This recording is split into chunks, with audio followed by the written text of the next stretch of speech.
2월 7일 예배를 기도로 함께 시작합시다. 함께 기도하시겠습니다.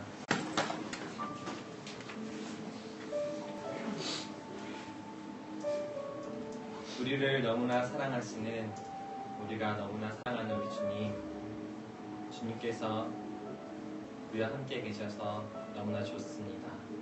너무나 감사합니다. 우리에게 새롭게 하는 마음을 다시 한번 주시기 위해 2016년을 다시금 정결하고 거룩되게 준비합니다.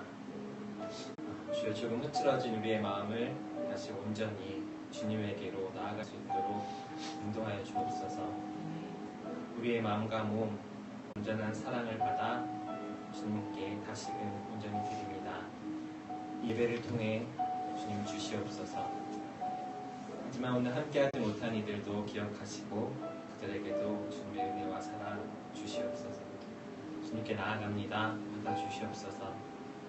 예수 그리스도의 이름으로 기도합니다. 아멘.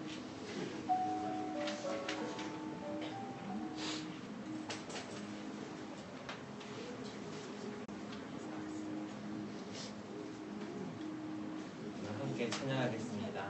주님께 사랑을 드립니다.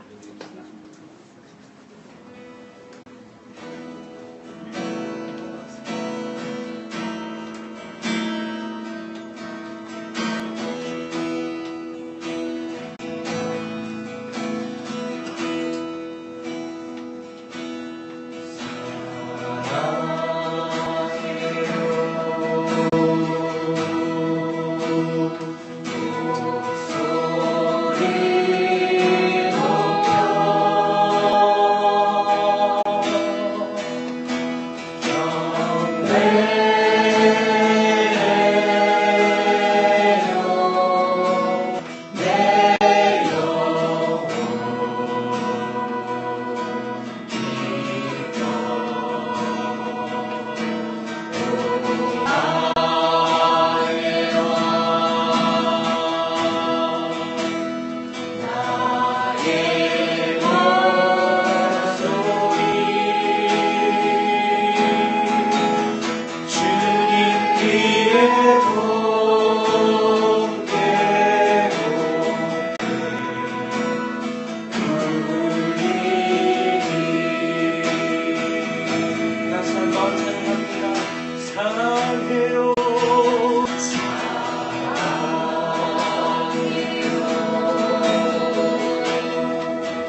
주님께도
오실 그 사랑 중곳에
그 사랑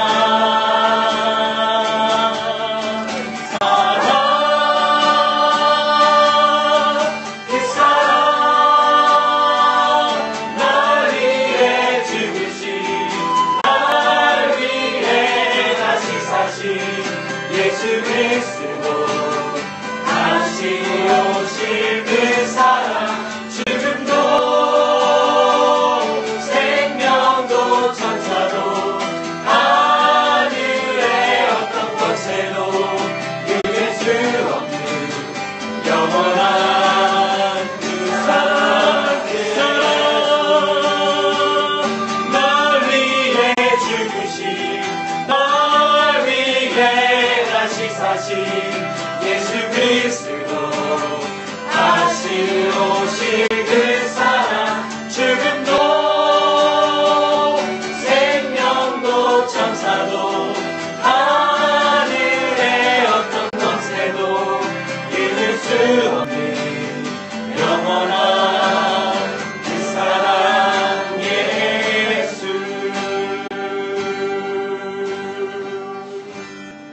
아멘.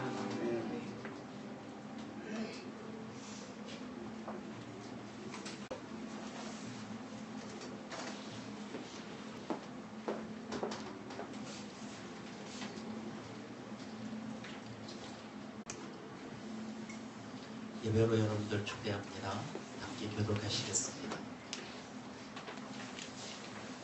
주님은 우리의 창조주이십니다. 창조주 하나님 우리를 다스려 주옵소서. 주님은 공의의 하나님이십니다. 공의의 하나님 우리가 정의를 사랑하고 공의에 눈뜨게 하옵소서. 주님은 용서의 하나님이십니다. 용서의 하나님 우리를 사랑하사 눈동자처럼 지켜주옵소서. 주님은 우리 예배의 주인이십니다. 우리의 예배를 받으시고 우리의 심령을 변화시켜 주옵소서. 아멘.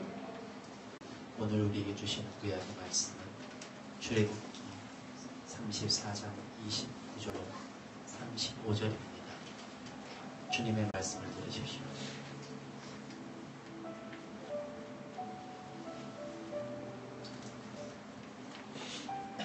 모세가 두 중보판을 손에 들고 시내산에서 내려왔다. 그는 산에서 내려올 때에 그의 얼굴에서는 빛이 났다.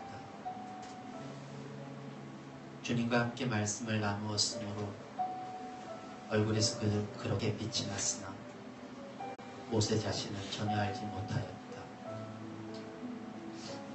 아론과 이스라엘의 모든 자손이 모세를 보니 모세의 얼굴에 살갗이 빛나고 있었다.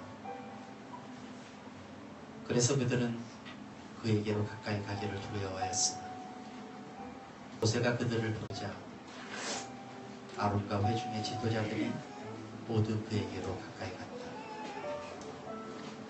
모세가 먼저 그들에게 말을 거니 그때에야 모든 이스라엘 자손이 그에게로 가까이 갔다.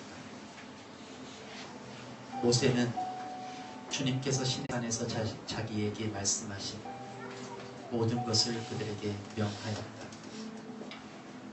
모세는 그들에게 하는 말을 다 마치자 자기의 얼굴을 수건으로 가렸다.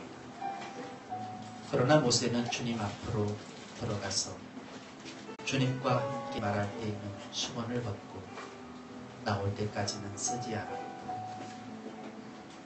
나와서 주님께서 명하신 것을 이스라엘 자손에게 전할 때에는 이스라엘 자손이 자기의 얼굴에서 빛이 나는 것을 보게 되므로 모세는 주님과 함께 이야기하러 들어갈 때까지는 다시 자기의 얼굴을 수건으로 가렸다. 오늘 이 구약의 말씀을 통해서 하나님께서 우리 공동체에게 은혜 베풀어 주시기를 간절히 바랍니다.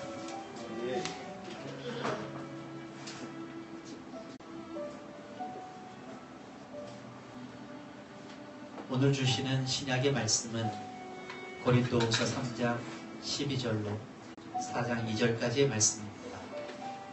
주님의 말씀을 들으십시오.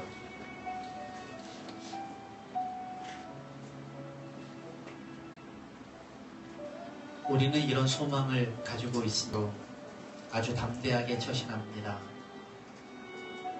모세는 이스라엘 자손이 자기 얼굴의 광채가 사라져가는 것을 보지 못하게 하려고 그 얼굴에 너울을 썼지만 그와 같은 일은 우리는 하지 않습니다. 그런데 이스라엘 백성의 생각은 완고해졌습니다. 그리하여 오늘날에 이르기까지도 그들은 옛 언약의 책을 읽을 때에 바로 그 너울을 벗지 못하고 있습니다.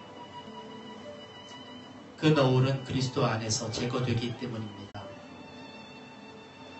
오늘날까지도 그들은 모세의 글을 읽을 때에 그 마음에 너울이 덮여 있습니다. 그러나 사람이 주님께로 돌아서면 그 너울은 벗겨집니다. 주님은 영이십니다. 주님의 영이 계신 곳에는 자유가 있습니다. 우리는 모두 너울을 벗어버리고 주님의 영광을 바라봅니다. 이렇게 해서 우리는 주님과 같은 모습으로 변화하여 점점 더 큰 영광에 이르게 됩니다. 이것은 영이신 주님께서 하시는 일입니다. 그러므로 우리는 하나님의 자비를 힘입어서 이 직분을 맡고 있으니 낙심하지 않습니다. 우리는 부끄러워서 드러내지 못할 일들을 배격하였습니다. 많고 하나님의 말씀을 왜곡하지도 않습니다. 우리는 진리를 훤히 드러냄으로써 하나님 앞에서 모든 사람의 양심에 우리 자신을 떳떳하게 내세웁니다. 오늘 이 신약의 말씀을 통해 하나님께서 우리 공동 작사람에게 은혜 베풀어 주시기를 간절히 바랍니다. 아멘. 이제 다 함께 공동의 기도문으로 기도하시겠습니다. 사랑의 하나님, 굳은 우리의 마음을 녹여 주옵소서. 이웃이 헐벗고 굶주려도 모진 서름과 아픔을 겪어도 눈 하나 꿈쩍하지 않는 우리의 완악함을 변화시켜 주옵소서. 우리를 향하신 주님의 인자하심과 우리의 아픔을 품으신 그 눈물을 알도록 우리의 마음을 변화시켜 주옵소서. 우리의 마음을 정금과 같이 정결케 하시고 주님과 같이 거룩하게 하옵소서. 예수 그리스도의 이름으로 기도합니다. 아멘. 이 시간 주님과 나만이 하는 죄를 조용한 마음으로 고백하십시오.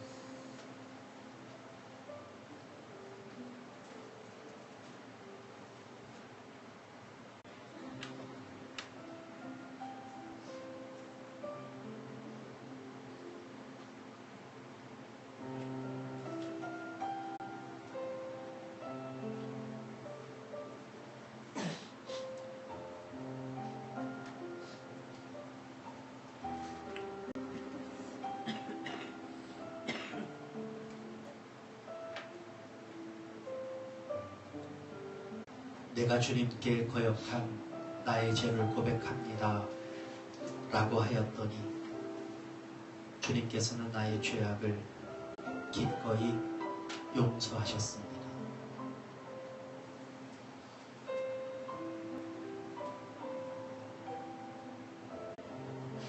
예수 그리스도의 이름으로 기도합니다. 거룩하신 하나님 아버지, 오늘 이 시간 우리를 주님의 자녀로 세우시고 이 자리에 예배할 수 있도록 인도하심을 감사드립니다. 우리로 주님의 자녀 삼으시고 이 땅에서 주님의 제자로 그리스도인으로 살아가게 하심도 감사드립니다. 그러나 하나님, 우리는 무늬만 그리스도인이요 마음속으로는 세상과 똑같은 가치관을 가지며 주일에는 그리스도인처럼 말씀 앞에 무릎 꿇지만 나가서는 말씀보다는 세상의 생각과 사상과 이념에 휩싸여 있을 때가 많음을 고백합니다. 거룩하신 하나님 아버지, 우리를 주님의 자녀로 세우신 것처럼 우리의 생각과 마음과 가치관에 있어서도 주님의 마음과 생각으로 변화되기를 간절히 원합니다. 우리를 변화시켜 주시옵소서. 변화산에서 예수 그리스도께서, 인간이셨던 예수 그리스도께서 하나님으로 말미암아 변화되셨던 것처럼 모세가 하나님을 배웠고 얼굴에 광대가 났던 것처럼 거룩하신 하나님, 우리도 주님의 거룩을 닮아 주님의 영광을 닮아 이 땅에서도 주님의 이름으로 빛나는 그리스도인으로 세워지게 인도하여 주시옵소서. 그래서 하나님, 예수 그리스도처럼 기꺼이 이웃을 위하여 십자가를 지는 용기를 갖게 하여 주시고 이 땅에 깨어져 있는 평화와 갈라져 있는 사랑을 하나님 다시 세워가는 주님의 도구로 사용하여 주시옵소서. 오늘도 주님께서 이 예배의 자리에 우리를 불러주셨으니 처음서부터 끝까지 주님의 말씀이 우리 심령 가운데에 심겨지게 도와주시고 우리가 가졌던 생각들을 쪼개서 하나님의 생각으로 바꾸어 주시기를 원합니다. 이제 2016년 새해를 맞아서 이제 각 가정으로 돌아가는 주님의 이 권속들을 주님께서 귀하게 여겨주시고 이들이 자신들의 가정 안에서 화평의 제물이 되게 하여 주셔서 그곳에 하나님의 평화가 심기어질 수 있도록 선교사 삼아 주시옵소서. 지혜를 주시사 평화의 가정들을 만들고 돌아오게 도와주시며 하나님의 앞에 거룩하고 충성된 종으로 여인밖에 인도하여 주시옵소서. 오늘도 함께해 주실 줄 믿고 예수 그리스도의 이름으로 간절히 기도하옵나이다. 아멘.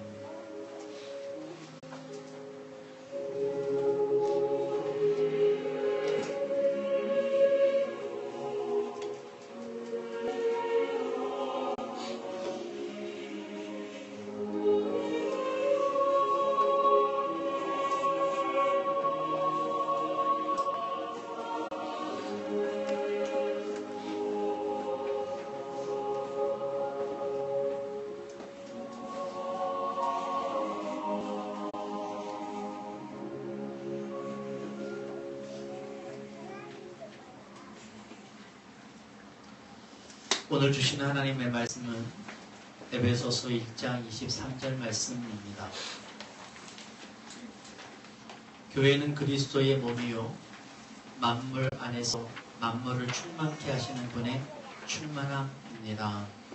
아멘. 말씀을 나누기 전에 잠깐 광고 말씀드리고 함께 말씀을 나누죠. 오늘은 설 연휴 때문에 공동체 식사와 목장 모임이 없습니다. 여러분들 기억하시고요.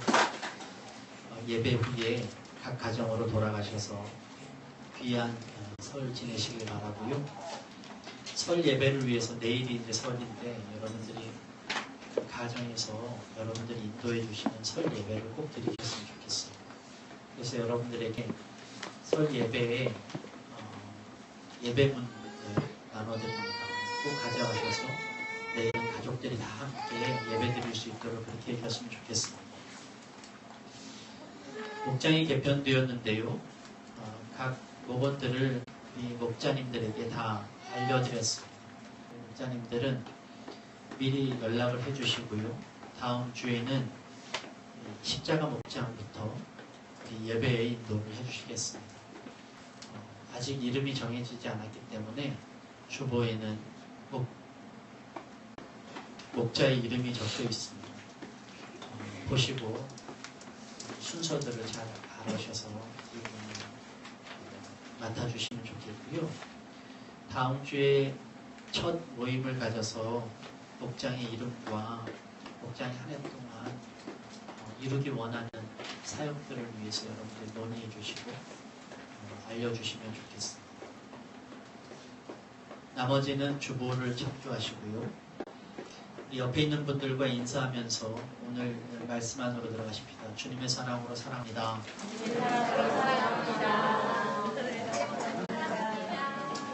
한 번 더 할까요? 새해 복 많이 받으세요도 한번 하시겠어요?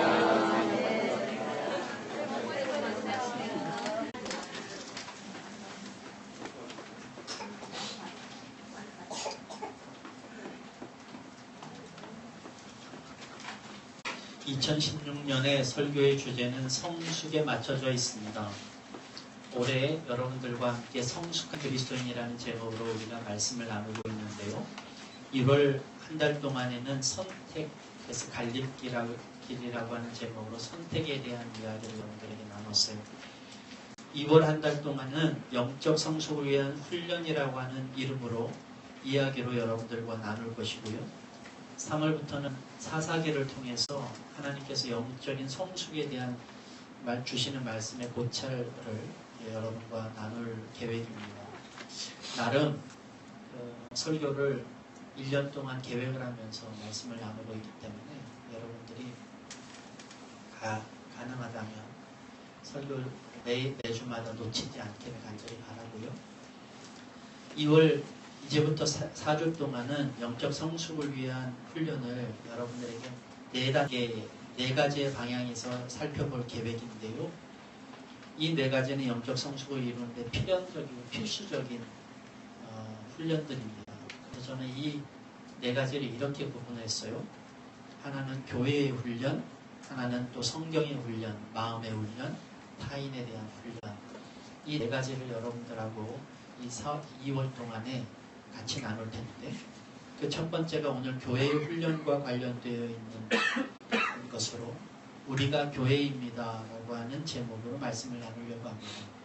그런데 좀 죄송하게도 본의 아니게 공교롭게도 오늘 이 설교 말씀은 지난 수요 영성 예배와 상당 부분 겹칩니다.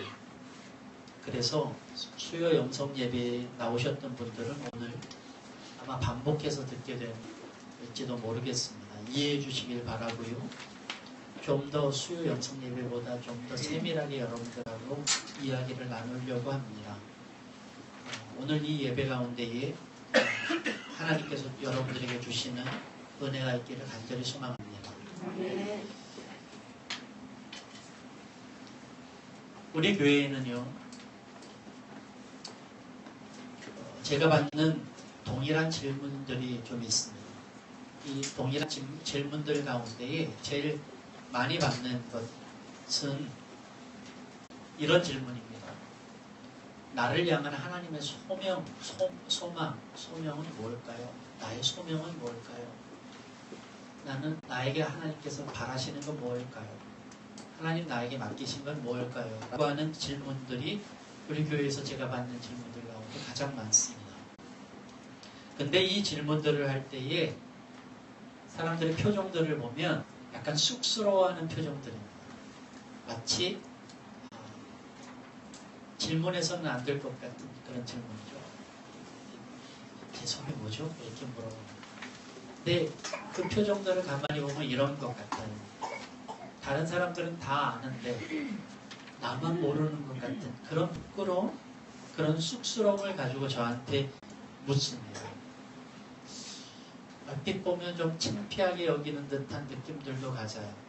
다른 사람들은 다 자신의 소명들을 알고 하나님을 오랫동안 믿으면 그 안에 기도하면서 주시는 소명들을 다 받았으리라 생각하는 마음으로 저한테 묻는 것 같습니다. 그런데 저는요, 이런 사람들의 태도와는 다르게 이런 질문을 받을 때마다 기분이 좋습니다. 왜냐하면 이 질문이 우리 교회의 수준을 가름하는 것이기 때문입니다. 저는 생각을 하는데요, 이게 얼마나 수준 높은 질문인가 이런 생각들을 하게 됩니다. 많은 사람들의 질문은, 많은 사람들의 꿈은, 많은 사람들의 생각은 하나님이 나에게 무엇을 바라시는가는 잘 하지 않습니다. 많은 사람들은 세상이 나에게 무엇을 바라나, 옆에 있는 가족이 나에게 무엇을 바라나, 심지어는 내 스스로 내가 무엇을 바라나에 관심이 많습니다. 그래서 목사에게도 물을 때에도 내가 어느 대학을 가야 되고 어느 일을 해야 하고 어떻게 해야 성공합니까를 물어보기 쉬운데, 우리 교회 교인들 가운데는 많은 분들이 하나님이 나에게 무엇을 바라시는지에 관심을 갖고 있다는 생각들을 할 수 있기 때문이에요. 이거보다 더 수준 높은 질문들이 어디 있겠습니까? 물론 그 소명을 알지 못해서 고민하고 갈등하고 어려워하는 사람들이 많이 있지만, 저는 그 소망이 있는, 그 바람이 있는, 그 기도가 있는 사람들이 길도 찾는다고 생각합니다. 물론 저는 그 질문들에 대해서 다 대답해 줄 수는 없습니다. 왜냐하면 하나님께서 바라시는 소명들은 다 각자가 다르기 때문입니다. 그 각자에게 다 맞춰져 있기 때문이에요. 그것은 하나님과 자신만이 아는 일이기 때문입니다. 그럼에도 불구하고 종합적으로 우리에게 주신 소명의 정의는 내릴 수가 있습니다. 사람들이 헷갈리지 않도록 하나님께서 가게 하시는 그 정의, 그 길의 정의는 분명히 있다고 저는 말합니다. 그리고 그들에게 이렇게 말을 해줍니다. 하나님이 원하시는 소명의 길, 그 길 중에는, 그 길의 정의는 이런 것이라고요. 낮아지는 길을 따라서 그리스도를 쫓아 시공간의 구체적인 상황 속에서 하나님의 긍휼을 증거하는 증인이 되는 것이다. 지난 3주간 동안 우리는 예수님께서 당하신 사단의 유혹을 살펴보았습니다. 이 유혹의 내용이 소개된 것은 되게 흥미롭습니다. 왜냐하면 만약 이 유혹이 예수님에게 통했다면 예수님은 그리스도가 되지 못하셨을 것이기 때문입니다. 당연히 성경에 이것이 기록되어 있다면 예수님께서는 그 유혹을 이기시고, 그럼에도 불구하고 이 유혹을 성경이 기록했다는 것은 그것이 예수님께서 이기셨다라고 하는 것을 기록한 것이 아니라 이 유혹이 우리에게도 적용된다는 것을 알려주시기 위해서 적어주셨다는 것을 우리는 알 수 있습니다. 우리에게도 동일하게 이 유혹이 작용됩니다. 특별히 하나님의 사람으로 소명을 찾는 이들에게는 당면과제가 됩니다.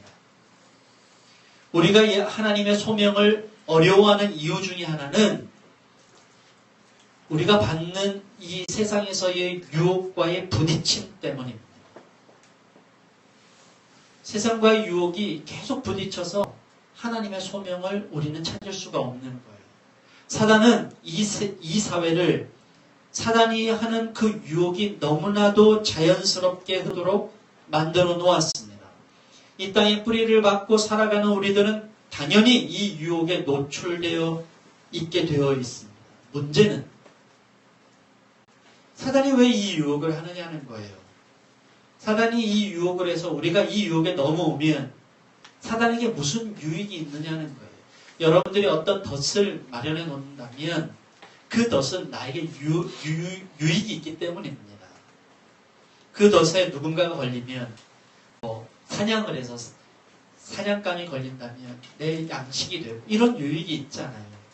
그렇다면 사단도 우리에게 유혹을 하는 이유, 덫을 쳐놓는 이유는 어떤 유익이 있을 거거든요. 근데 한번 생각해 보십시다. 사단의 유혹이 통하면 우리가 다 사단을 숭배하는 사람이 됩니까? 가령 예를 들면 내가 이 세상의 목적이 먹고 사는 문제에만 달려있다고 생각하고 살아가면 그 사람은 사단의 끈앞풀이 되나요? 혹은 사단의 유혹이 통하면 이 땅이 온통 사단의 소굴이 됩니까? 예를 들자면 내가 권력을 소유하고 싶은 그 꿈들을 가지면서, 그 소망을 가지면서 살아가면 이 땅이 다 사단의 소굴이 될까요? 물론 그런 의미도 좀 있을지 모릅니다만, 만약에 우리가 그렇게 생각한다면 이것은 너무나 과한 해석이 될지도 모릅니다. 논리적인 비약인 거죠. 유혹이 통한다고 해서 특별히 사단의 나라가 커지는 것도 아닙니다. 무언가 사단에게 유익이 주는 것이 있을 텐데 그것은 무엇일까? 사단은 이보다 더 치밀하고 고도의 전술이 그에게 있는데요. 그것은 잘 기억하십시오. 그것은 바로 그 유혹이 하나님의 소명에서 우리를 멀게 하는 길입니다. 다시 말하면 사단의 유혹은 그 유혹이 통하는 것은 하나님의 소명을 받도록 만들어진 인간의 존재의 모습을 문제있게 만들어요. 그래서 하나님과 온전하게 소통하지 못하도록 만드는 것이 바로 이 유혹의 목적이라는 것이죠. 그래서 우리의 인생은요, 이같이 소명과 시험 사이의 긴장관계의 연속이 되어가고 있습니다. 그러나 아쉬운 것은 이 땅이 기울어진 운동장처럼 되어 있다는 것입니다. 이미 사단의 시험은 보편화되어 있습니다. 마치 이런 것과 비슷합니다. 어린아이들을 가만히 보면, 키울 때 가만히 보면 가르치지 않아도 욕은 쉽게 배웁니다. 어딜 가도 욕은 그렇게 잘 들려요. 그리고 잘 따라합니다. 반대로 여러분, 가르치지 않았는데 사랑이 쉽게 아이들 입에서 나옵니까? 가르치지 않았는데 그 아이들에게 긍휼이 쉽게 나옵니까? 배려는, 사랑은 가르치지 않으면 쉽지 않습니다. 그것은 훈련되지 않으면 가능하지 않습니다. 그래서 부모들은 훈련을 시킵니다. 주세요. 감사합니다. 안녕하세요. 심지어는 물리적으로 머리를 이렇게 내려가면서도 인사 이러잖아요. 가르칩니다. 그러나 가르치지 않아도 인사 안 하고 시체로 해야 된다. 얼굴 쌩까고 픽 돌아서고 울고 욕하고 하는 건 쉽게 합니다. 가르치지 않아도. 사단의 시험이 이런 것과 비슷합니다. 그것은 가만히 있어도 우리의 몸에 배입니다. 그러나 하나님의 소명은 우리가 특별히 훈련하지 않으면 축적되지 않습니다. 그래서 영적인 성숙을 위한 훈련이 필요한 것입니다. 사랑하는 여러분, 훈련 없이는 제자도의 삶을 실현할 수가 없습니다. 그러나 영적인 훈련에 있어서, 영적인 삶에 있어서 훈련이라고 하는 것은 우리가 아는 것과는 조금 다릅니다. 우리가 아는 훈련이라고 하는 것은 보통 운동선수들이 신체적으로 무엇인가를 익히는 익숙함, 그것이 훈련이죠. 학업을 하는 사람은 학업을 하면서 익히는 어떤 지식, 직업 훈련을 하는 사람들은 직업으로 습득되는 어떤 기술, 이런 것들을 우리는 훈련이라고 얘기합니다. 그러나 영적인 훈련은 이것과 좀 다르다는 거예요. 그래서 여러분들이 조금 깊이 생각해야만 합니다. 이것은요, 마치 무엇인가를 터득하는 게 아니에요. 저는 이 표현들을 제가 존경하는 헨리 나우렌이 책에서 기가 막히게 표현하는 것을 듣게 되었습니다. 제가 그대로 여러분들에게 표현을 좀 해드리려고. 영어 표현을 좀 써서 죄송합니다만 그분이 영어를 썼으니까요. 영어 표현에 이게 한국말로 번역되기가 쉽지 않아서 여러분에게 표현하는 거예요. 뭐라고 얘기하느냐면요. 우리가 알고 있는 훈련이라고 하는 것은 무엇인가를 마스터하는 것이다. 영어로 to master 이렇게. to master. 뭔가를 마스터하는 것이다 라고 이야기합니다. 그런데 영적인 훈련이라고 하는 것은 내가 무엇인가를 마스터해서 되는 게 아니라는 거예요. 내가 하나님을 마스터해서 되는 게 아니고 내가 뭔가 성경을 마스터하는 것이 아니라는 거예요. 영적인 훈련은 무엇이냐면 그 반대, 하나님께서 나를 마스터하시는 걸 be mastered 라고 표현했습니다. 다시 표현해 보겠습니다. 하나님께서 나를 습득하시고 나를 다스리도록 나를 내어드리는 것이 영적인 훈련이라는 거예요. 이해하셨어요? 이해 못한 표정이네요. 훈련을 마치 내 중심적으로 무엇인가를 갖는 것, 익히는 것, 익숙하는 것으로 우리는 생각합니다. 그래서 오늘도 우리는 마치 하나님의 생각을 내가 익히는 것, 갖는 것, 그래서 성경 공부를 너무나 많이 합니다. 신학 공부도 합니다. 그러나 독일에서 신학 공부해봐야 요즘에 신문에 나는 그 일들이 만들어지는 거죠. 들으셨죠? 우리는 무엇을 마스터하면 되는 줄 압니다. 그러나 영적인 훈련은 그것이 아니라는 거예요. 하나님이 나를 마스터해야 하셔야 한다는 거예요. 그래서 내가 하나님이 나를 다스리시도록, 나를 핸들링 하시도록 나를 드리는 것이, 그래서 하나님께서 어디다 나를 박으셔도, 어디다 나를 갖다 놓으셔도 내가 순종하는 것이, 그것이 영적인 훈련이라는 것입니다. 성령께서 나를 습득하시고 지배하시도록 나를 내어드리는 것이죠. 그러니까 같은 훈련이라는 말을 쓰지만 패러다임이 완전히 다른 개념입니다. 다시 한번 말합니다. 남을 욕하는 일은 저절로 돼도 남을 사랑하는 것은 저절로 되지 않습니다. 가만히 있어도 세상의 가치관이 여러분들에게 저절로 들어옵니다. 가만히 있으면 나도 모르는 사이에 사단의 유혹에 물듭니다. 그러니까 여러분들이 가만히 있으면 결단코 그리스도인이 되지 못한다는 것입니다. 여러분이 가만히 있으면 저절로 영적인 성장은 이루어지지 않는다는 것입니다. 그래서 여러분은 가만히 있어서는 안 됩니다. 그래서 여러분들은 영적인 훈련이 반드시 필요한 것입니다.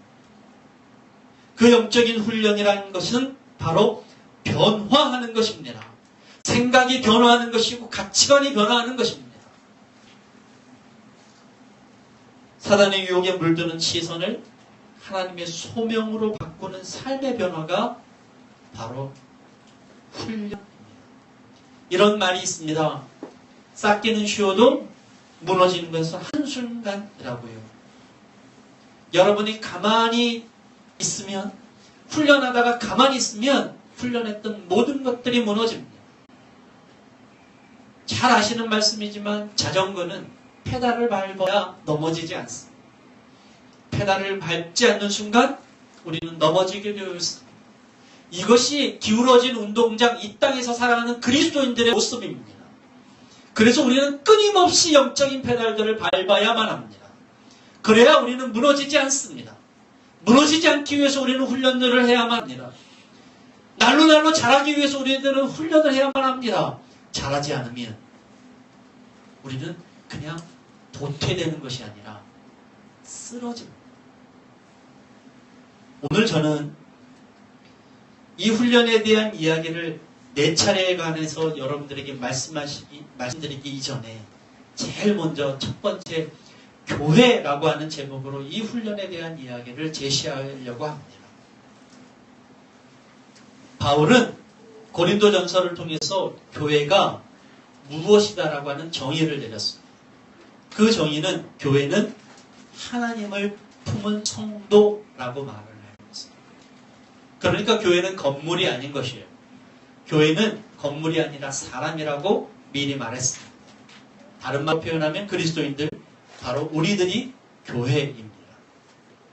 그 교회에 대해서 오늘 본문은 2가지로 표현하고 있습니다. 하나는 그 교회가 그리스도의 몸이라고 표현했고, 또 하나는 그것이 충만함이라고 표현했습니다.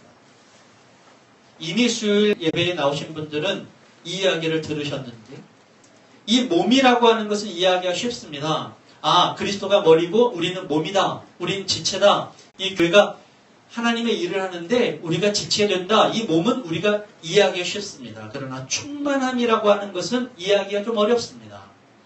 그리스도의 충만함이라고 이야기하는 이 충만함의 뜻이 무엇인가? 헬라어로는 그 말씀이 플레로라고 하는 말을 씁니다. 이 말은요, 보통 채우다, 성취하다, 이루다 이런 뜻을 갖고 있습니다.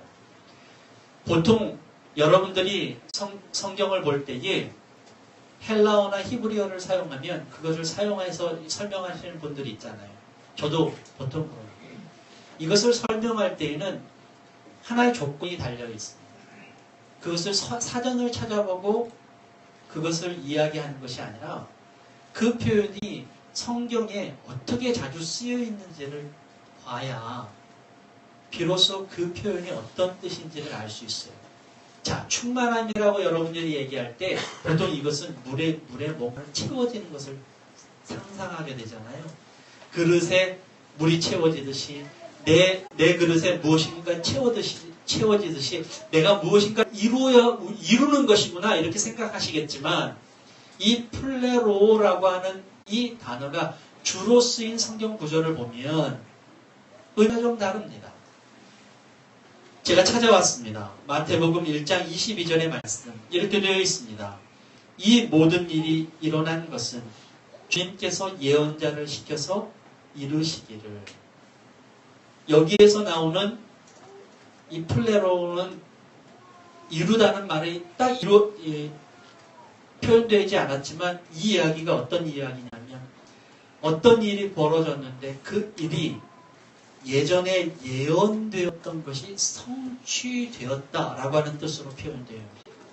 자, 사도행전 1장 16절에는 또 이렇게 되어 있습니다. 형제자매 여러분, 예수를 잡아간 사람들이 앞잡이가 된 유다에 관하여 성령이 다윗의 입을 빌어 미리 말씀하신 그 성경의 말씀이 마땅히 이루어져야만 하였습니다. 이때 나오는 말이 또 플레로. 다시 말하면 성경에 하나님께서 이미 이루시기 원하는 그 뜻이 지금 이루어졌다는 얘기를 하고 있습니다. 이것을 다르게 표현한다면 충만함이라고 하는 뜻은 이 플레로라는 뜻은 하나님이 원하시는 그 바람이 이루어지는 것을 뜻하는 거예요. 그러면 이 이야기를 다른 말로 표현하면 이 본문을 다시 말하면 교회는 하나님의 뜻을 성취하는 존재다라는 뜻이 됩니다.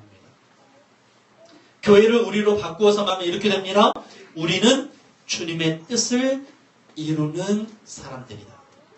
자, 그렇다면 오늘 본문 23절의 본문을 풀어서 다시 쓴다면 그 본문은 이렇게 됩니다.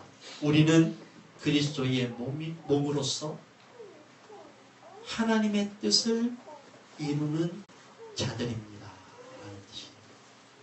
이해가 되셨습니까? 이해가 되셨어요? 제가요, 좀 학문적으로 이야기하면 여러분들의 표정들이 이해가 안 되셨더라도 이제 부탁해 주시는 거예요. 다시 NG 이해하셨죠? 네. 여러분들이 고개를 끄덕이는 순간 하나님께서 여러분들에게 깨닫는 영을 주실 줄 믿습니다. 자, 주님의 뜻을 이루는 소명의 사람들임을 우리는 이미 말을 했습니다.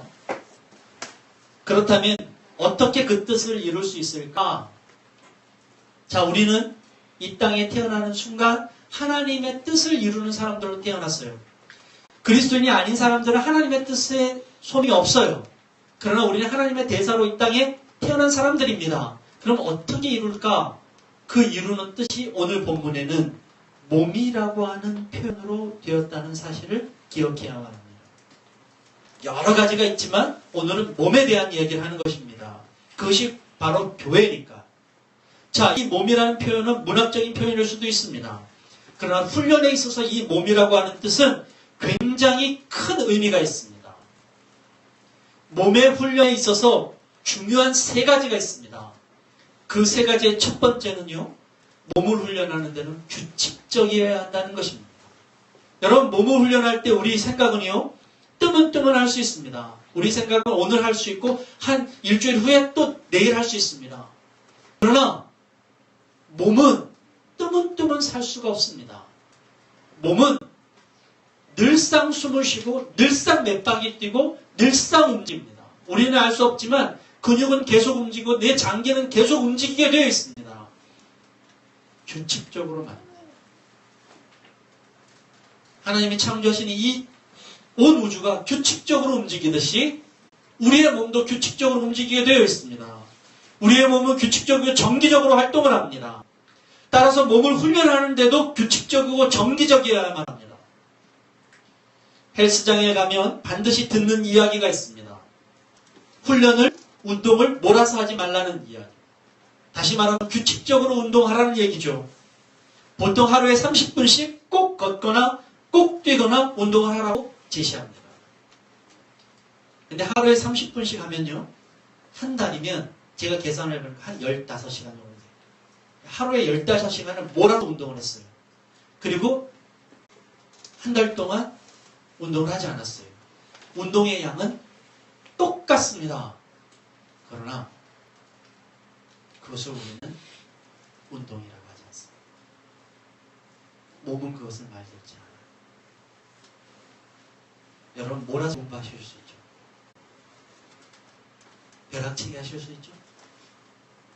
어떤 일도 여러분들은 몰아서 하실 수 있습니다. 그러나 몸은 몰아서 훈련할 수가 없어요.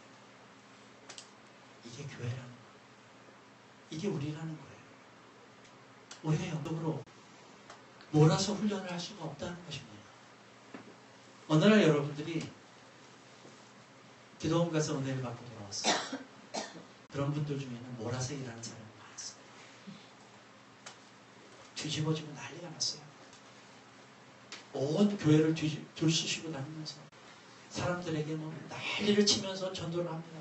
소리를 지르면서. 그게 영적인 것이 아니라는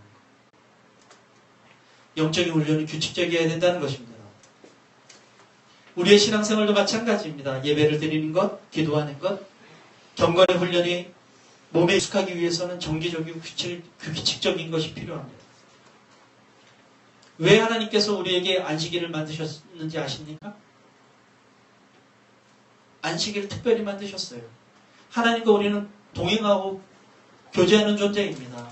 에녹은 하나님과 365일 매일매일 동행했다고 되어 있습니다. 우리는 동행하게 되어 있어요. 그럼에도 불구하고 왜 안식일을 만드셨을까요? 왜 일주일에 한 번씩 우리는 하나님 앞에 정기적으로 예배를 드려야 했을까요? 여러분 아세요? 우리 몸에 규칙적이고 정기적인 영적인 훈련이 필요하기 때문입니다. 여러분들 매일매일 왜 하나님 앞에 30분, 10분, 20분, 30분 큐티를 해야 하고 말씀 묵상을 해야 하고 기도를 해야 합니까? 여러분들이 무슨 문제가 생기고 어려움이 생기고 아픔이 생겼을 때 몰아서 기도하면 되죠. 왜 우리는 매일매일 기도해야 합니까? 영적인 훈련이 바로 그거이기 때문입니다. 우리의 몸은 규칙적으로 움직이기 때문입니다. 여러분들 그 규칙이 만들어지지 않으면 여러분은 몸을 통해서 하나님께서 역사할 수가 없기 때문입니다. 그래서 여러분들 규칙적으로 영적인 훈련들을 해야 합니다. 매일 잠을 자야 하고 매일 끼니의 영양분을 공급받아야 하고 매일 움직여야 하듯이 우리도 매일 규칙적이고 정기적인 주님과의 만남을 통해 신앙의 성장을 훈련해야만 합니다. 저는요, 여러분들이 규칙적이고 정기적인 영적 훈련을 하기 바랍니다. 그것이 그리스도의 몸인 교회의 훈련이기 때문입니다. 매일 묵상의 시간들을 정기적으로 지키기를 바랍니다. 매일 공동체 예배를 지키고요. 매일 목장 모임의 자리를 지키시길 바랍니다. 저는 예배의 시간에 정기적으로 꾸준히 참석하고 매일 정기적으로 꾸준히 예배에 묵상을 하지 않는 사람들이 영적이라고 생각하지 않습니다. 착각하는 사람들이 너무 많은데요. 제가 이런 말씀을 드릴 때마다 착각하는 분들이 너무 많은데 여러분 주일 이 예배에 나오는 것은 율법적인 게 아닙니다. 여러분들이 아시는 주일 성수라고 하는 말은요. 이 자리에 이렇게 나오는 것이 주일 성수가 아니에요. 주일 성수라고 하는 것은 여러분들이 하나님과 관계를 맺는 그 시간이 있느냐, 하나님과 일정하게 관계를 할 수 있는 그 지성소가 있느냐가 주일 성수의 문제거든요. 그래서 여러분들에게 주일 성수를 얘기를 할 때에 이 교회에 나와 있는 이 물리적인 이야기는 아니라고 제가 말씀드린 적이 있어요. 그랬더니 사람들이 어떻게 생각하냐면 교회 안 나와도 괜찮대요. 주일에. 네, 여러분 교회 안 나오셔도 괜찮습니다. 그러나 분명히 하셔야 할 게 있습니다.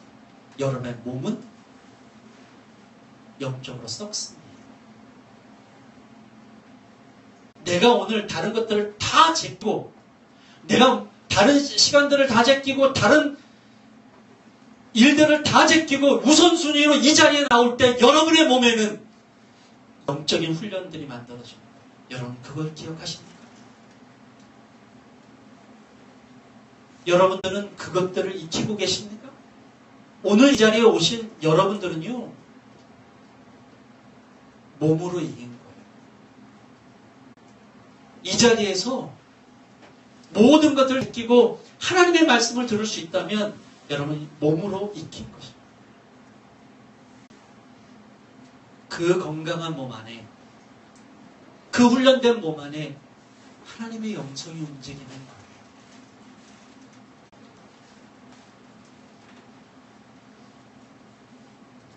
규칙적이고 정기적인 것들이 흔들리면 여러분 내 몸 안의 영성이 흔들립니다. 들쑥날쑥 해보세요. 여러분 교제도 잘 안 돼요. 용서하고 들어주십시오. 목장 모임에 교제가 잘 안 된다고 얘기하는 사람들이 있어요. 제가 그분들을 탓할 생각은 전혀 없습니다. 근데 여러분 한번 생각해 보세요. 뜨문 사람들하고 만나면 교제가 잘 됩니까? 가끔 가다가 만나는 친구들하고 여러분 교제가 잘 되던가요? 깊은 얘기 할 수 있습니까? 여러분들이 뜨문 목장 모임에 나오면서 교제가 안 된다고 이야기하면 당연한 것입니다. 여러분 교제가 되면 그게 잘못된 거예요. 교제가 되면 그 목장 모임이 잘못된 것입니다. 우리 몸이 그걸 못 받아요. 여러분이 일정하게 계속 규칙적으로 만나는 사람들이 있기에 그 사람들하고 교제가 되는 것입니다. 몸이 하는 거예요. 여러분들은 그 몸의 훈련들을 하기를 간절히 소망합니다. 두 번째로 몸의 훈련에 있어서 중요한 것은요, 꾸준함입니다. 제가 수요일에도 말씀드렸는데 저는 헬스장에서 운동을 한 적이 있습니다. 처음에는 열의를 가지고 운동을 시작했습니다. 근사하게 몸을 만들어 보겠다고요. 그런데 시간이 갈수록 시간을 내기가 힘든 거예요. 일들이 바쁘고 나중에 보니까 어떤 일이 벌어지냐면 헬스보다 더 중요한 일들이 생기고 이게 자꾸 우선순위로 밀리고 결국 한 달쯤 하다가 말았습니다. 그랬더니 어떤 일이 벌어진 줄 아세요? 요 모양 요 꼴이 됐어요. 예전에는 그래도요 좀 얄쌍하고 빠릿빠릿했는데 지금 배도 나오고 둔하고 뚱해지고. 규칙적이고 정기적인 훈련에 필수로 따라오는 것은요 꾸준함입니다. 정기적이라는 게 뭐예요? 꾸준하다는 것입니다. 꾸준함이 없으면 규칙적인 것도 없습니다. 공자가 논어에서 이런 말을 했습니다. 중도이패라는 말을 했습니다. 중도이패. 이 얘기는 우리 옛말에 가다가 멈추면 아니간만 못하다는 말과 똑같습니다. 스페인 속담에도 똑같은 말이 있습니다. 센프로사, 센파우사, 되게 유명한 속담. 그러지 말되 멈추지도 말라는 뜻입니다. 강한 자가 이기는 것이 아니라 포기하지 않는 자가 이기는 것입니다. 우리 몸에는 꾸준함이 필요합니다. 꾸준히 맥박이 뛰고 꾸준히 심장이 뛰어야 우리는 살아있는 것입니다. 그것이 꾸준함을 잃으면 우리 몸은 죽은 것입니다. 인터넷에는 블로그라는 게 있어요. 예전에는요 이름 있고 돈 있고 힘 있는 사람들만, 유명한 사람들만 책을 썼는데 요즘에는요 그러지 않은 사람들도 책을 써요. 그 중에 하나가 이 블로그만 잘해도 책을 쓰게 되는데요, 블로그만 잘해도 책을 내거나 그 분야에서 전문가로 인정받기도 합니다. 인터넷이 정말 많은 것들을 할 수 있죠. 그 일들을 해내죠. 그러나 그 블로그를 한다고 다 잘 되는 건 아니에요. 놀랍게도 아무리 뛰어난 글이나 정보를 올려도요, 그 블로그가 신뢰를 주는 건 실력이 아니라 꾸준함입니다. 그 블로그를 열어보면요, 꾸준하게 쓴 사람들이 신뢰를 받는 거지, 가끔 올리고 가끔 좋은 거 올리고 이런다고 신뢰를 받지 않습니다. 다시 안 찾아가요. 블로그는 사람들이 찾아가지 않으면 소용이 없는 것이거든요. 그런데 왜 찾아가게 되냐면 새로운 것이 계속 있을 줄 알고 찾아가는 거예요. 그러다가 사람들이 많아지고, 그러다가 정보들이 많아지고, 그러다가 유명해지고, 그러다가 이 사람이 전문가가 되는 것입니다. 꾸준함입니다. 우스운 이야기지만 예전에는 미국 비자를 받으려고 할 때는 보증을 섰어야 했어요. 누군가가. 왜 미국 여행을 하는데 보증을 서야 하는지 저는 그게 답답할 노릇입니다만, 예전에는 우리나라 사람들이요, 미국에 불법 체류자가 좀 있어서 그 불법으로 가서 거기서 불법 체류를 할까봐 여기에서 이 보증들을 쓰는데, 그 보증을 쓸 때 몇 가지 내는 게 있습니다. 그 중에 하나가 통장을 냈어야 했어요. 통장. 그 통장에 돈이 얼마 있느냐, 이거를 내는 거예요. 그럼 사람들은 그 통장에 돈을 왕창 갖다 집어넣습니다. 그리고 내요. 몇 천만 원, 몇 억이 있습니다. 그러나 그걸 보지 않습니다. 이 비자를 내줄 때 그걸 보는 것이 아니라 얼마나 꾸준하게 이 입출입 통장에 왔다 갔다 돈이 있었는가. 이 사람이 지금 여기에서 얼마만큼 그런 생활들을 하고 있었는가를 보는 거예요. 하물며 비자를 낼 때에도 우리에게 요구되는 것은 그 꾸준함입니다. 그 꾸준함이 신뢰를 줄 수 있는 것입니다. 이 영적인 생활에서도 몸의 꾸준함이 필요합니다.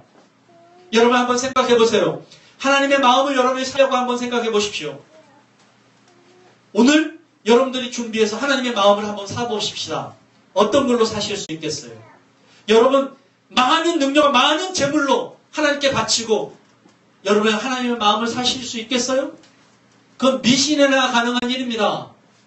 굿하는 데서나 가능한 일이죠. 여러분이 어떤 능력을 가지고도, 여러분이 어떤 돈을 가지고도 하나님의 마음 못 삽니다.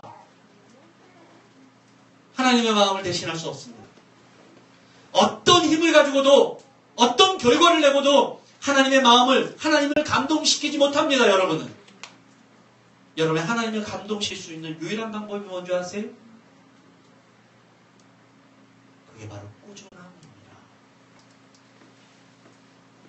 어떤 일이 있어도, 어떤 상황이 와도 변하지 않는 꾸준함 하나가 하나님의 마음을 사고 하나님을 감동시키는 겁니다. 다른 게 아니에요. 하나님을 감동케 하는 우리가 할 수 있는 유일한 것은 그분 앞에 꾸준함입니다. 요셉이 쓰임받은 이유, 많은 사람들은 요셉이 처음서부터 하나님의 쓰임받도록 태어났다고 생각할지 모르겠지만 그게 아닙니다. 요셉이 쓰임받았던 이유, 그는 감옥에 가나 종이 되나 어디를 가나 꾸준했기 때문에 쓰임받았던 것입니다. 바울이 쓰임받았던 이유, 그가 똑똑해서가 아닙니다. 예수 그리스도를 만난 이후부터 많은 사람들의 핍박과 조롱 가운데서도 그가 흔들리지 않고 꾸준했기 때문에 그는 쓰임받았던 것입니다. 결과적으로 사단이 우리를 공격하는 이유는 그 꾸준함을 꺾는 것입니다. 그래서 어떤 일이 벌어져요? 사단이 여러분들의 마음을 상하게 하고 여러분들을 공격하면 안 나옵니다. 교회를. 사람을 만나질 않아요.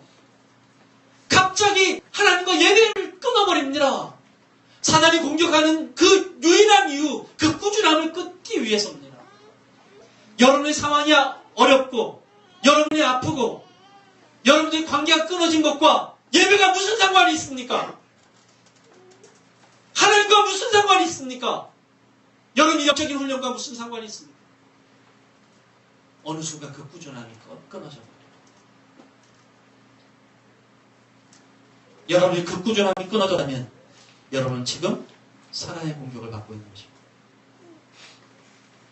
우리에게 몰려오는 게으름이나 나태함이 여러분의 꾸준함을 공격하듯이 우리가 시험을 받고 있다는 증거 중에 가장 핵심적인 것은 여러분의 꾸준함이 사라진다. 여러분 스스로를 돌아보시기 바랍니다.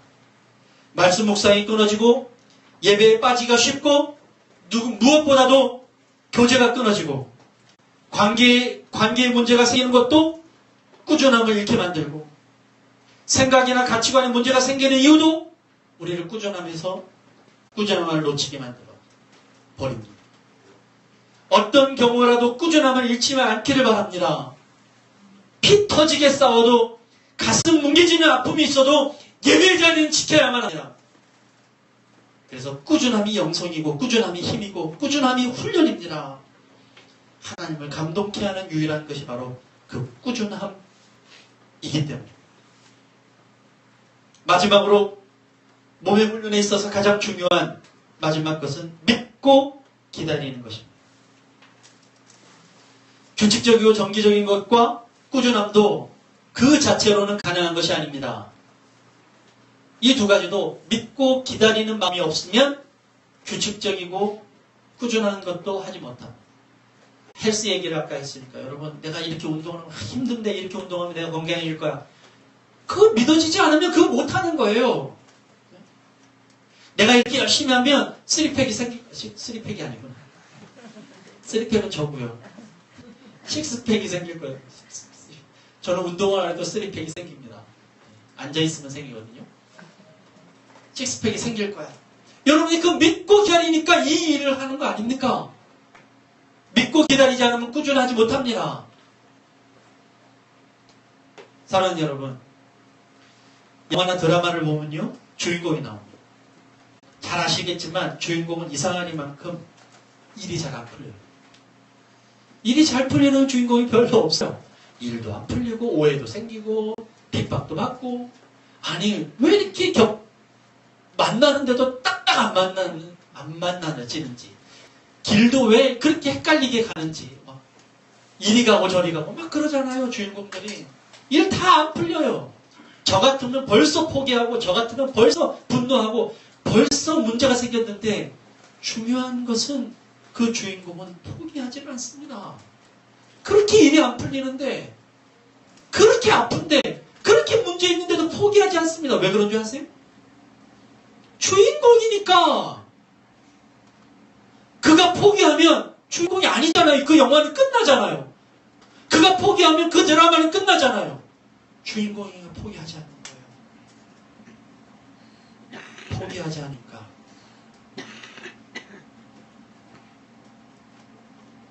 결과가 또 있죠. 주인공은 또 총을 맞아도 죽지 않아요. 왜 이렇게 총을 맞아도 다른 사람 한 번 맞아도 죽던데 이 사람은 서너 번을 맞아도 죽지 않아요.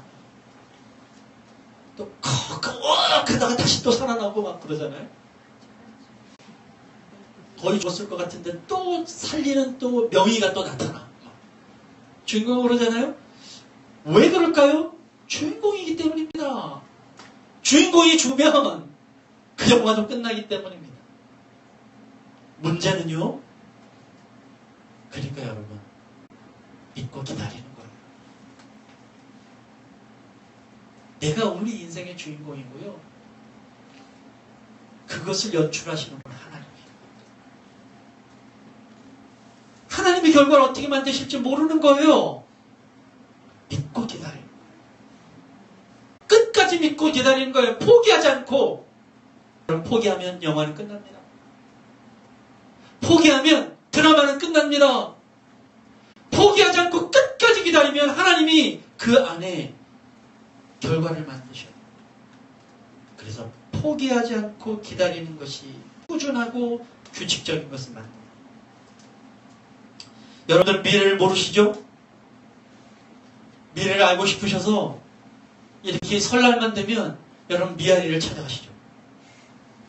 미래를 알고 싶어서. 여러분은 우리는 미래를 알 수 없습니다. 그러나 여러분이 미래를 아는 방법이 있습니다. 여러분의 미래를 다 아시는 하나님이 계시잖아요. 그러니까 여러분은 하나님을 믿고 기다리는 것이 미래를 아는 방법. 알 수 없는 미래에 대해서 우리가 대처하는 방법이 바로 그것입니다. 마치 주인공이 영화의 감독을 믿고 연출가를 믿고 끝까지 기다리는 것처럼, 그래서 우리에게는 믿음이 중요한 것입니다. 믿음이 여러분을 꾸준하게 만듭니다. 믿음이 여러분들을 규칙적으로 정기적으로 만듭니다. 사랑하는 여러분, 지금까지 교회는 수많은 박해와 억압 속에서도 이 세 가지를 지켜왔습니다. 언제나 규칙적으로 예배하고 하나님께 기도해 왔습니다. 상황이 좋을 때나 나쁠 때나 한결같이 꾸준히 자리를 지켰습니다.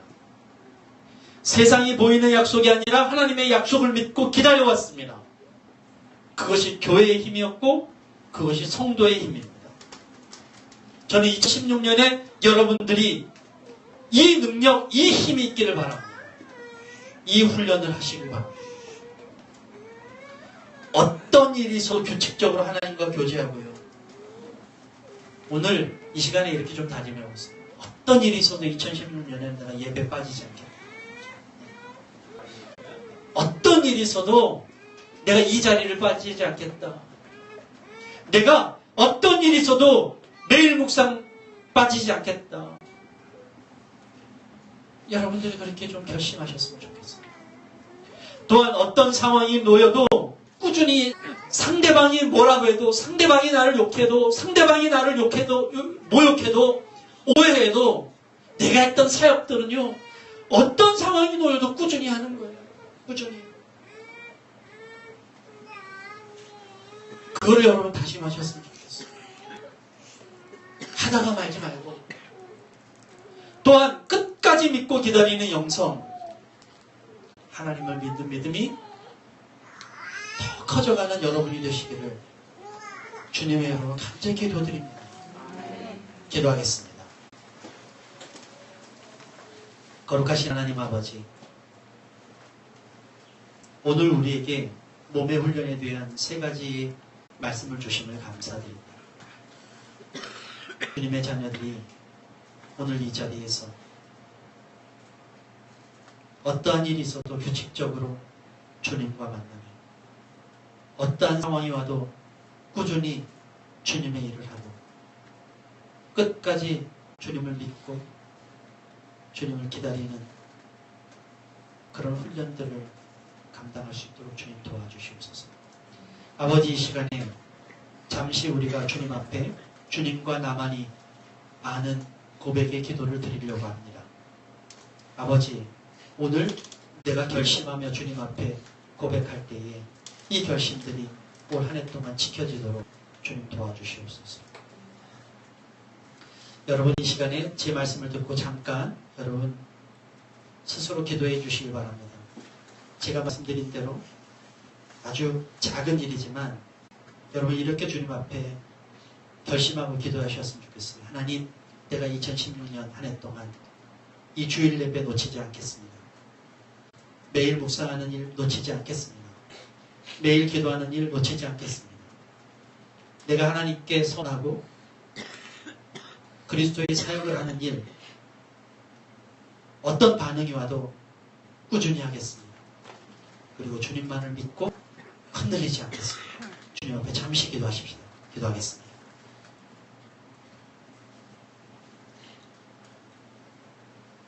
그렇습니다. 하나님,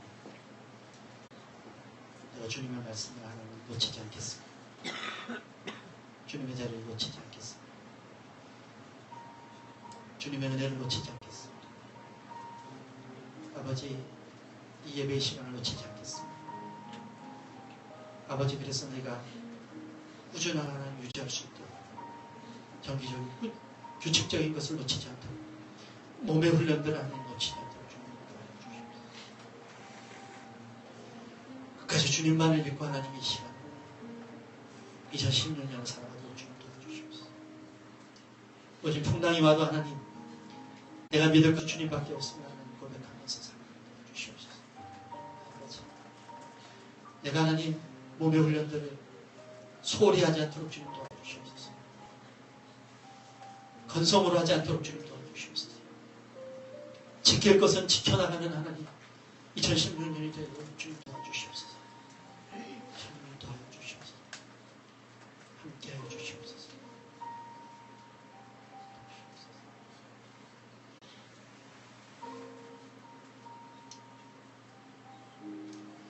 거룩하신 하나님, 우리가 결심한 이 기도를 주님께서 받아주시옵소서. 우리는 연약해서 하나님 흔들릴 때 많지만 주님, 오늘 고백한 이 기도들이 내 가슴 속에 새겨져서 주님 생각나게 하시고 다시 한번 나를 세우는데 역사하는 힘이 되게 인도하여 주시옵소서. 이제 성찬을 거행하려고 합니다. 이 성찬 안에 주님, 나의 다짐과 결심으로 주님 앞에 한 걸음 다가서게 인도하여 주시옵소서. 예수님의 이름으로 기도합니다.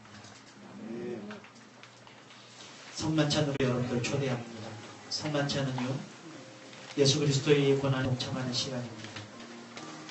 우리의 죄를 대신 담당하시되 머리에 있는 가시관을 쓰시고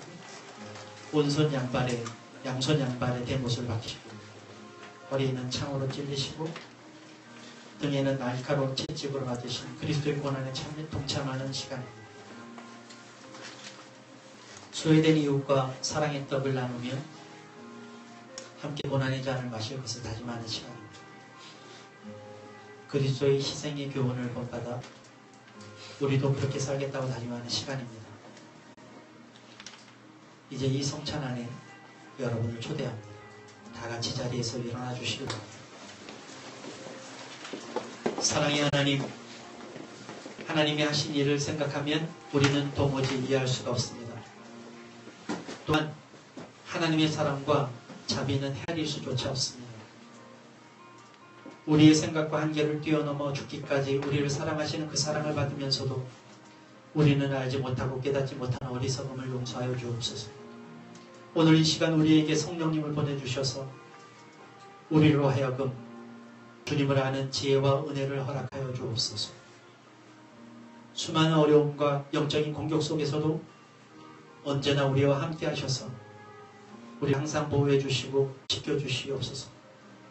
우리 속에 함께 하시는 성령님으로 말미암아 우리 인생길을 조금씩 주님의 길에 가까이 갈 수 있도록 인도하여 주시옵소서.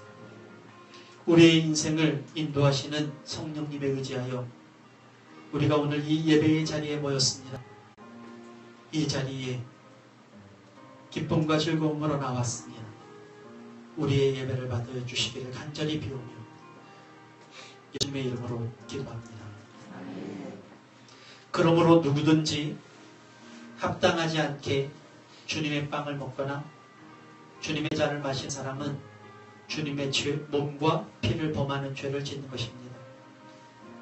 그러니 각 사람은 자기를 살펴야 합니다.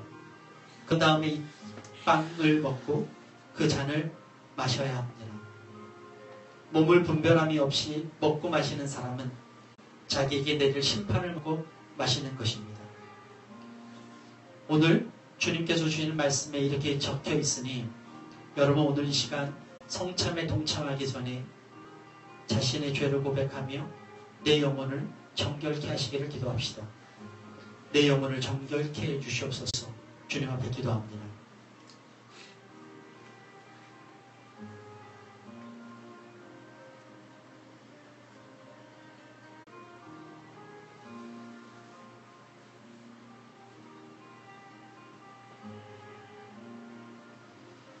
전능하신 하나님, 주의 자비하심으로 당신의 독생자 예수 그리스도를 우리에게 주사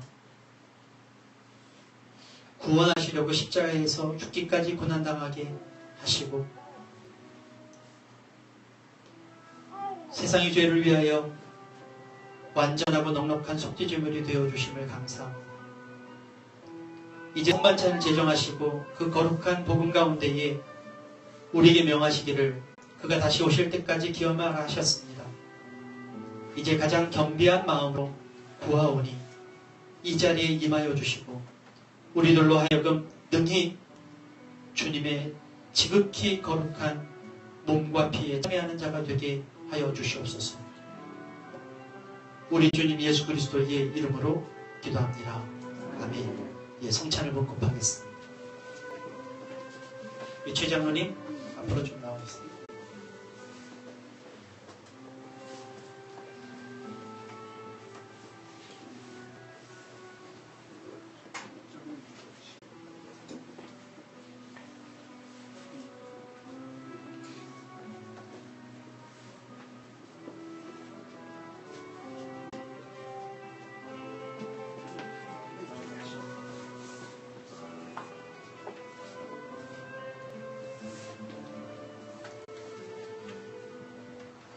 성찬을 받으시면 성찬떡은 오른손에, 성찬잔은 왼손에 잡으시고 잠깐 기다려 주시기 바랍니다. 주님께서 잡히시던 밤이었습니다. 우리 주님은 사랑하는 자들과 같이 마지막 유월절 식사를 하셨습니다. 그때 떡을 들어 축사하셨습니다. 그리고 그 떡을 떼시면서 말씀하셨습니다. 이것은 너희를 위하여 상하고 찢긴 내 몸이다. 받아 먹으라 명령하셨습니다. 또 우리 주님은 식후에 잔을 들어 축사하셨습니다. 그리고 그 잔을 사랑하는 제자들에게 주시면서 말씀하셨습니다. 이것은 너희를 위하여 흘리는 내 피니 너희와 내 사이에 맺어진 새 언약의 피다. 받아 마시라 명령하셨습니다. 이제 주님의 말씀대로 떡과 잔을 함께 나누겠습니다.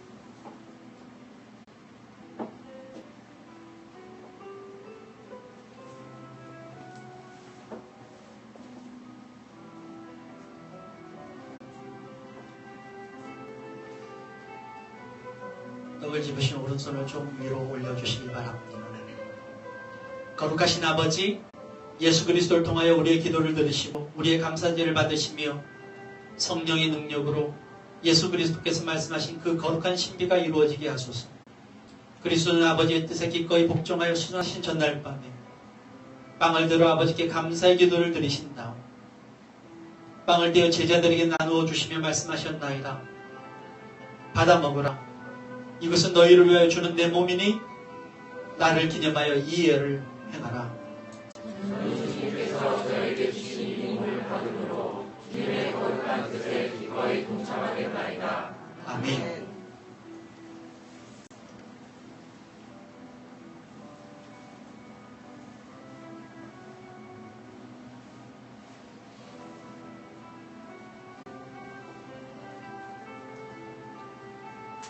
잔을 높이 들어주시기 바랍니다. 또 식후에 잔을 드시고 감사의 기도를 드리신 다음 그들에게 주시며 말씀하셨나이다. 너희는 모두 이 잔을 받아 마시라. 이것은 죄를 용서해 주려고 너희들과 많은 사람을 위하여 내가 흘리는 새로운 계약의 피니 마실 때마다 나를 기억하여 이 예를 행하라. 저는 주님께서 저에게 주신 이 잔을 받음으로 주님의 거룩한 언약을 믿고 당신이 가신 길을 기꺼이 알겠나이다. 아멘.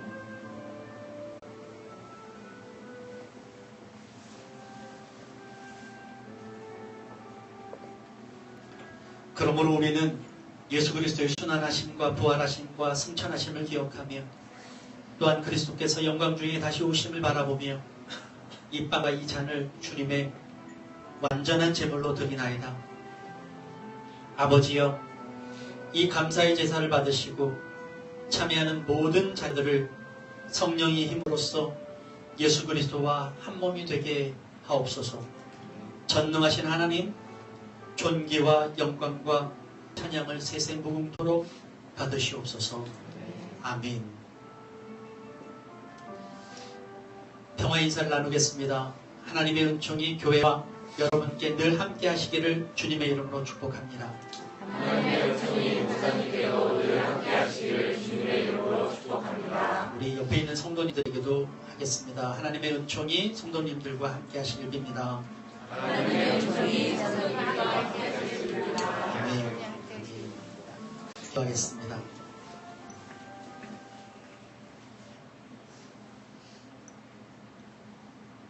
주님이 여러분 앞에 계셔서 여러분에게 바른 길 보여주시기를 바랍니다. 주님이 여러분 곁에 계셔서 여러분을 팔로 껴안아 지켜주시길 바랍니다. 주님이 여러분 뒤에 계셔서 못된 사람들의 나쁜 계획에서 여러분을 보존해 주시길 바랍니다. 주님이 여러분 아래에 계셔서 여러분이 떨어지면 받아주시고 여러분을 덧채서 꺼내주시기를 바랍니다. 주님이 여러분 안에 계셔서 여러분이 슬퍼할 때에 위로해 주시기를 바랍니다. 주님이 여러분의 둘레에 계셔서 남들이 여러분들을 덮튀할 때에 막아주시기를 바랍니다. 주님이 여러분의 위에 계셔서 여러분에게 복 주시기를 바랍니다. 이처럼 여러분에게 은혜로 오신 하나님이 복 주시기를 빕니다. 주 예수 그리스도의 은혜와 하나님의 사랑과 성령의 사귐이 우리 모두와 간절히 축원하옵나이다. 아멘.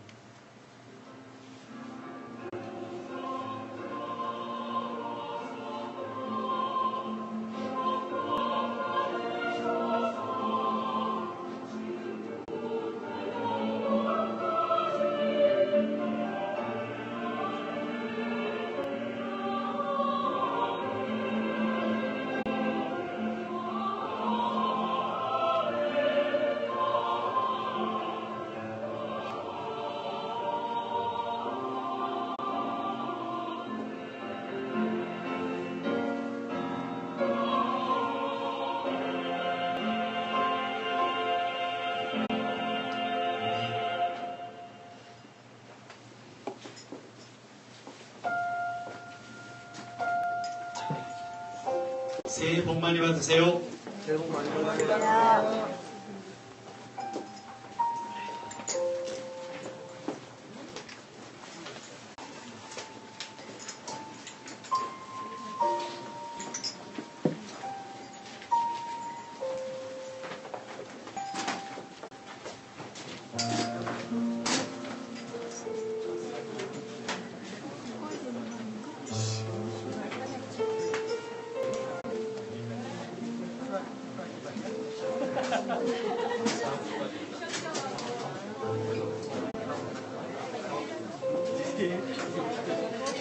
칠 수가 있어야지.